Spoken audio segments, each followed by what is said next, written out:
हम आज हैं गोपालगंज विधानसभा क्षेत्र में और हमारे साथ है गोपालगंज के एआईएम के प्रत्याशी मुखिया असलम मुखिया जी, जो इस बार गोपालगंज ज़िले से बिल्कुल गोपालगंज ज़िले से एआईएम के नए विधायक है। इससे पहले विधायक का चुनाव लड़े थे, लेकिन इस बार इन्होंने अपना एक अलग पार्टी चुना है, उस पार्टी से चुनाव लड़े हैं। तो चलिए इनसे हम बात कर रहे हैं कि ये जनसंपर्क कर रहे हैं, लोगों को क्या मैसेज मिल रहा है, लोगों को कितना विश्वास जीत रहे हैं। बात करते हैं। स्वागत है मुखिया जी। जी, आपके चैनल से आपके श्रोताओं को नमस्कार, प्रणाम। मुखिया जी, सवाल ये है कि इस बार आप नए पार्टी से जुड़े हुए हैं। इससे पहले भी आप चुनाव लड़े थे, लेकिन दूसरे किसी पार्टी से। इस बार आप नए पार्टी से आए, एआईएम के पार्टी से आए हैं, लोगों के बीच जा रहे हैं। क्या प्यार, कैसा अनुभव, क्या क्या मिल रहा है उधर से? देखिए, जिस पार्टी से मैं टिकट लेके आया हूँ वो बहुत पुरानी पार्टी यहाँ बिहार के लिए नई है। और नई कैसे है, पीछे विधानसभा में उन्होंने 5 सीटें जीत के लाए। सर, गोपालगंज के लिए बिल्कुल नहीं है, गोपालगंज की जनता के लिए एक बिल्कुल नई पार्टी है। हाँ, ये बिल्कुल सही है कि गोपालगंज के लिए तो नए ही लोग तो आके नया काम करते हैं, इसलिए ये पार्टी आई। कैसे जनता को कैसे विश्वास दिलाइएगा, सबसे बड़ी सवाल है। आप देखिए, जनता का विश्वास पहले से मेरे ऊपर है, इसलिए कि मेरे पंचायत के लोगों ने मुझ पर विश्वास किया, मुझे मुखिया चुना। जी। और जाके आज भी पता कर सकते हैं चौराव पंचायत में, जिसमें 3-4 गांव आता है, गोसाई टोला हो गया, चौराव हो गया, तुरका हो गया, तकिया याकूब हो गया, तकिया बनकट हो गया। मुझे जो काम मैं किया पंचायत में, सबसे बड़ा काम किया मैंने शौचालय का। जी। उसमें मुझे वार्ड मिला पटना से, नेपाल की टीम आई थी, उन्होंने दिया। एक टीम आई थी कनाडा और अच्छा इंग्लैंड के जो लोग आए हुए थे, और मैंने अपने से उसको तैयार किया, इसलिए कि गवर्नमेंट का कुछ और ही हिसाब था, ईंट से बनाना था उसका खड्डा। देखिए, ज़मीनी स्तर का नेता हैं ये, इनकी इसमें कोई दो शक बात नहीं है कि इन्होंने जब मुखिया का चुनाव लड़े थे उस समय ने अपने पंचायत के काफ़ी विकास किए थे। लेकिन सवाल इस समय विधायक का चुनाव का है, तो इसमें काफ़ी ज़्यादा जो एरिया है इसको आपको घूमना पड़ता है, लोगों को विश्वास जगाना पड़ता है कि हमारी ये सबसे बड़ी बात कि गोपालगंज के लिए ये नाम बिल्कुल नया है। बाकी बिहार और पूरे भारत में ये नाम चर्चित है, लेकिन गोपालगंज जिले के लिए ये बिल्कुल नया नाम है सर। और एक और बात बता दें, विश्वास वाली बात जो आप पूछे थे, अधूरी रह गई बात।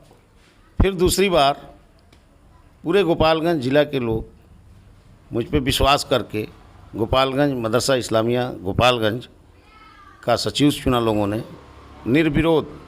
ये 1904 से संचालित है मदरसा। पहली बार गोपालगंज की जनता ने मुझे निर्विरोध चुना, और मैं जो विकास किया हूँ 5 सालों के अंदर, कोई भी जाके देख सकता है कि हाँ, असलम मुखिया कितना विकास किए हैं।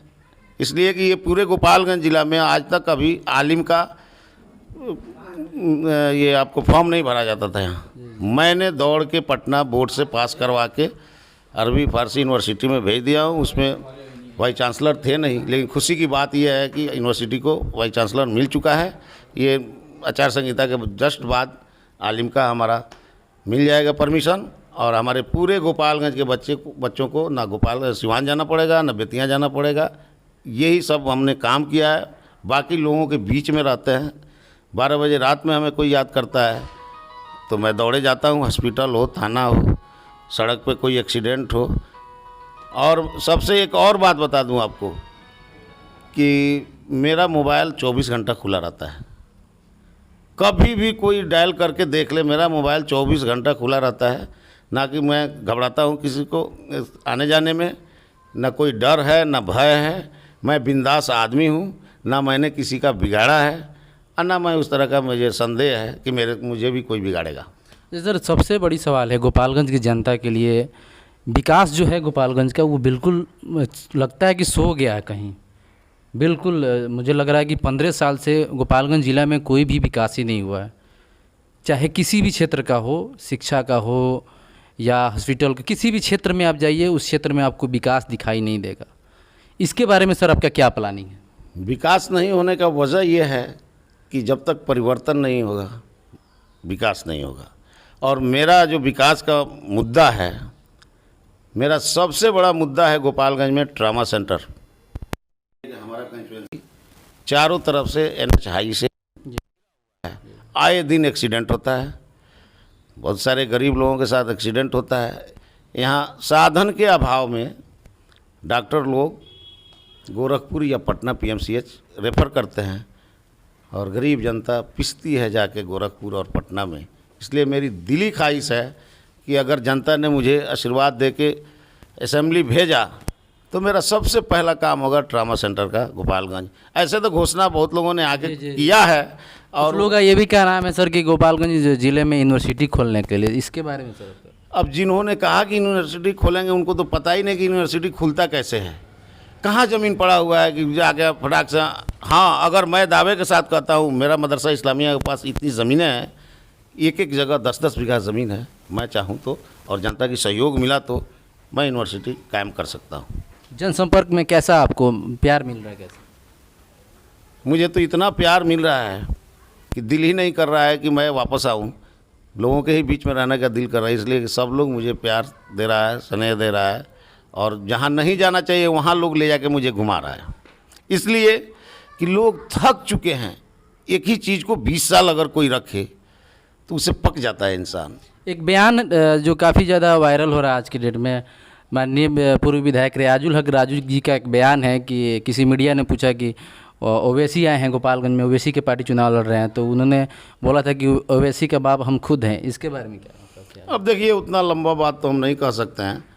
रियाजुल हक जी उन्होंने क्या सोच के कहा है ये तो उनकी अपनी सोच है, लेकिन उन्होंने गलत किया है, गलत बोला है। इसलिए कि उस छवि का पॉलिटिशियन अभी पूरे इंडिया में कोई नहीं है।